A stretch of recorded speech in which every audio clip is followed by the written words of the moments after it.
कुछ बताइए इसके बारे में, ये क्यों हो रहा है बताइए। ये मंजर धोआ जा रहा गाछ, इसमें मंजर आएगी, इसमें फल आवेगा, फिर फल बढ़ेगा, तिकोने से फल होगा, फल से फिर जवान होगा, फिर पकेगा, फिर खाया जाएगा, फिर बिक्री होगा।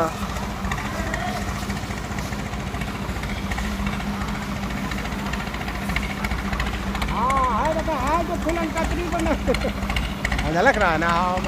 हाँ उस पर नहीं चले